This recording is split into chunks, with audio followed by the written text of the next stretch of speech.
Welcome to this edition of the Million Dollar Mastermind podcast. This is where we pick the brains of high achievers from all walks of life and get their hard-earned, real-world insights on winning. I'm your host, Larry Weidel. Bobby Gocool from Toronto, Canada, and the leader of a huge organization expanding already all coast to coast in Canada, but expanding down into New York. And so we have competition coming from the north down into the U.S. Can I ask you, this is just behind the scenes, me and you talking about principles that you believe in, that you want, that you know will allow your business to be successful, that you've learned that were difference makers in your career and kind of building blocks, concepts, ideas that you had.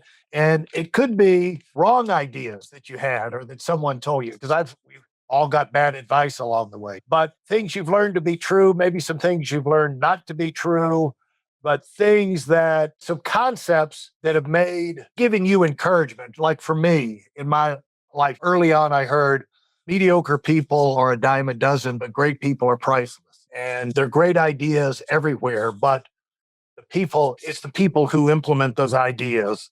That's where the greatness is, and the great ideas don't care who uses them. You can have a criminal use a great idea and he's going to have success. So little things like that. You got to be specific to be dynamic. And Bill Arender had a thing where it's like, I may not be good enough today, but I may be good enough tomorrow. And I can always improve it. So things like that, they're not cliches. They are fundamental truths that you can use to help keep yourself on track. And I think because of our background and training, we all have different things that stand out.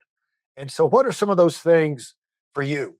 Larry, I think one of the things, I go back to the founder of our company, and when he talks about, Art Williams talks about, you got to find a need in the marketplace. Mm-hmm. And develop a system to fill that need. And if you can fill that need more effectively than everyone, then you got a big upper hand.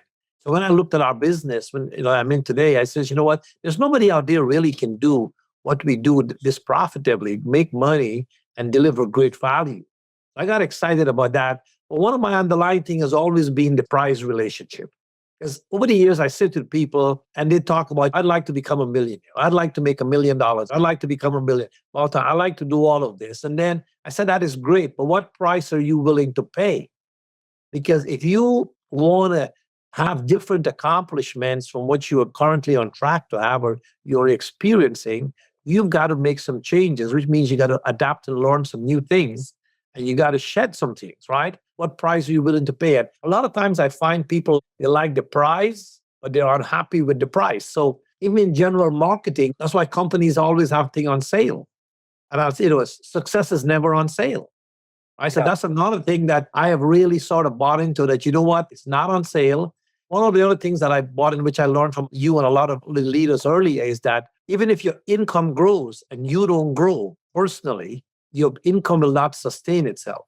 You have to, sometimes your income may jump ahead of your personal development, but you got to keep growing. And you have to, and like in one of the earlier conversations I had with you, is that it's the whole growth process and where you're seeing your role in your business and how your time is. So if I have a business that pays me $250,000 a year, and then suddenly my business starts to pay me $500,000 a year or $1 million a year, if my roles don't change, my level of thinking doesn't change, the things that are top priority doesn't change, chances are I may easily go back to a $250,000 a year business. These are things that I've looked at and I've learned from great leaders. And as my business has grown, I've looked at things to grow, but I've also looked at things to prevent it from going back to lower numbers instead of moving in a growth trajectory to go in the opposite trajectory. Well, how about quality of life? You came from Guyana. Yes, Guyana. And do you know this is the same part where Shelley Narain came from? That's right. Yeah. That's right. And so you came to build a dream life, and you have done it. You're probably a legend in Guyana now. You correspond back and forth? What do they think about you and what you've done? I do correspond back and forth, and I've been doing stuff. As a matter of fact, along with a friend of mine, We have sent thousands of dollars of books along. We have hooked up with the Canadian Society of Chemistry, and we have sent thousands of dollars of books to two of the two major university campuses. And so it's given me a chance now, where I can really go back and do something significant in terms of helping. And so in immigrating to North America, I came into Canada, got introduced to the world of business, went off, built a business. So now I get really excited about the fact that I can now go back and really make a bigger difference than I would have maybe 25 years ago. And because of your success, they pay attention to you. You do have leverage. Of course, of course, of course. It's inspirational for them to meet you. And when you give them books and things like that, they'll take all of that serious. Talk about your life in Canada. What is that like now? Your family, your friends, the kind of life you lead up there. There's got to be something that you enjoy up there in the winter up there because that's why basketball is and hockey is so popular. Nobody wants to go outside. Yeah. Larry, for one, I think from a personal standpoint, being successful in business has really enabled me to do a lot for my immediate family, extended family, and causes that I'm passionate about. But also in terms from living in Canada, as your success grows, where I live, a lot of my neighbors are very successful Canadian business people. I hang around in circles where I meet some of the top successful people in this country. I don't think there was no way I would have got a chance to get to hang around, to learn, observe, and see. So that by itself has been such a huge accomplishment because just the education that has come from that. And even the connections that I have today, a lot of times I may need something and just a phone call. I know somebody who's successful in a particular field. And it's when you get into that world, you suddenly realize that certain people know certain people. Yeah, that's exactly right. It is so huge. Yeah. And when you're around other successful people, they can smell a phony a mile away. They can tell you're legitimate. I mean, they can hear the tone in your voice and know if they're dealing with a phony or someone who has earned his way up the ladder. Oh, no, it is so true, Larry. They know. And the thing is that when you get around successful people, you realize that there's so much common. They may be totally different fields, totally different industry. Yeah. The common thing is success and how they got there is usually the same. It's just that they had specialties in different industries. Yeah. And that's really why I wound up doing this podcast. And I wanted to do it for years because just like you wind up talking to so many super successful people outside of your business.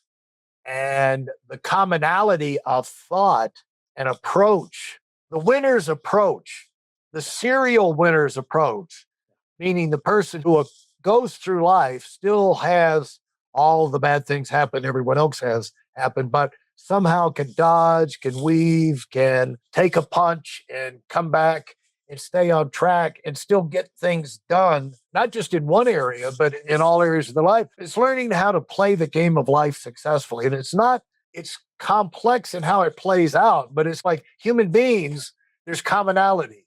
Everybody breathes, everybody eats, everybody sleeps. And you can deprive yourself for limited periods of time on these things, but we all have weeks and months and years. There's patterns that if you take the time to learn the winning pattern of this, which I again talk about in the book, and all of that stuff came from just knowing, just observing how I figured things out, what I picked up from other people, the pattern that I had settled into, and that we all kind of approach things the same way. And but your family, it also encourages you to stay on track because your peer group is not just people inside your business. Your peer group are super successful people and your friends in other walks of life. You couldn't go in there and start whining. And it's like, no, that's just not how we do things. No, it is the thing is, Larry, as you start to become successful and you don't realize it, but this suddenly starts to creep up. Suddenly you realize you're changing, your life is changing. It's just like an automated power of association. Yeah. As you go to different areas, you get introduced to different people. And like you said, when you get in that group of people who have worked hard and been good at what they do, dedicated their time, apply the success principles and build something, you can, when you're in that crowd, even if someone comes in and they're a phony, everybody can smell that person out. Yeah. And it's on the subject of, you never hear from a super successful person, well, Bobby, why are you still working so hard in your business? You never hear that from Never. I have never had, it's so funny you said, I've never had any of my friends, even within my business and outside my business, who are very successful, ever made the comments like, hey, when are you going to slow down? Yeah. What's wrong with you? Angela, I was talking with Angela Williams once years ago, and it was like, I said, what do you say to the people that feel like, you say, Angela, do you feel like you and Art have arrived? Have you arrived? She said, arrived? What are you talking about?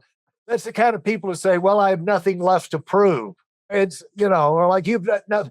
You always have something to prove. You always have a challenge in front of you. You're going to let it beat you, or you're going to attack it. But I guess, Larry, they say sometimes it's important what you get, but it's more what you become.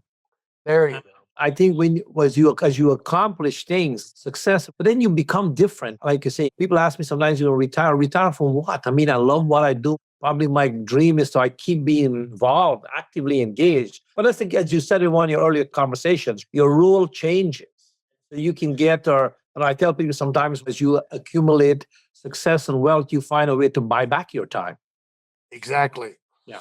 Exactly. And this has been so much fun, Bobby. Thanks for taking the time this afternoon to talk. And I'm pulling for you to double your business this year. I think that is very, very possible.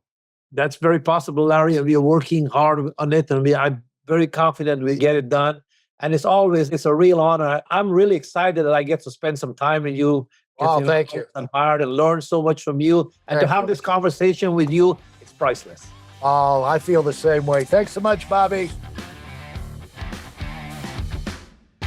Thank you for listening to this episode of the Million Dollar Mastermind podcast. Commit to your personal and professional evolution with our free training video. It's designed not just as an educational session, but as a transformative journey for those bold enough to aim for the stars. This isn't just any webinar. It's a roadmap to achieving the extraordinary. It's tailored for those who dare to dream big, and yes, it is completely free. Join us in a network of ambitious professionals ready to take their careers to new heights. Secure your spot now at weidelonwinning.com, and let's unlock your potential together. Thanks for being part of this community.